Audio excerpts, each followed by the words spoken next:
Push-ups are one of the most fundamental bodyweight exercises and are very popular.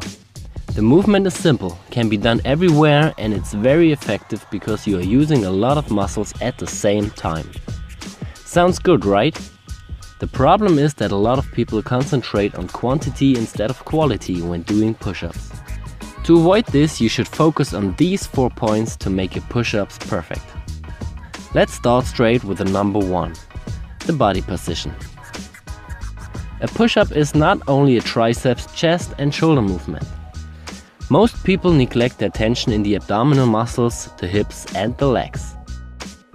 Often they form an arched back and have a leg and body tension. To avoid this, tilt your pelvis backward and keep your butt squeezed tight. The movement gets a lot harder with this, but it's also more effective. The second point is the arm position. The arm position doesn't really matter in terms of the perfect execution.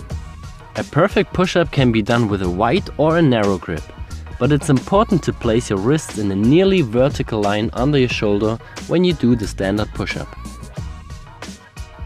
There are still exceptions for that rule, for example when you are doing pseudo planche push-ups, which puts the focus more on your shoulder. Or when you're doing sphinx push-ups, which are a triceps dominant movement. If you are working with standard push-ups and choose a wider grip, it involves the chest more than a close grip, and a close grip sets the focus more on your triceps. The only thing you should avoid completely are out-flared elbows, because this puts a lot of stress on your shoulder, which can lead to injuries. The closer you place your arms to the body, the more your elbows point backwards. The wider you place your arms, the more your elbows going away from your body, but they still point more backwards than to the side. The third point is the range of motion. This is quite simple, just don't cheat. Go all the way up and all the way down and let your body straight. Don't decrease the range of motion by bringing your head forward or your hips down. The last point is the shoulder blade movement. This is a very neglected point. When you're going down, your shoulder blades come together, and when you're going up, they go apart. You should also focus on pushing them downward instead of upward.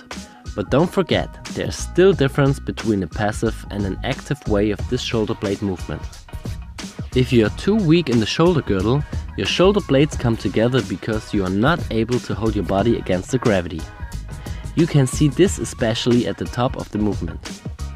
When you are going down, always focus on the tension and an active shoulder blade movement.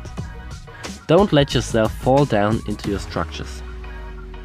If you consider all those points and try it on your own, you will notice that it's much harder to do. Maybe your amount of maximum repetitions will drop, but that doesn't matter. Always focus on quality over quantity, and you will be rewarded with progress and a healthy body. If you have any questions to this topic, just leave a comment. Thank you, Alex.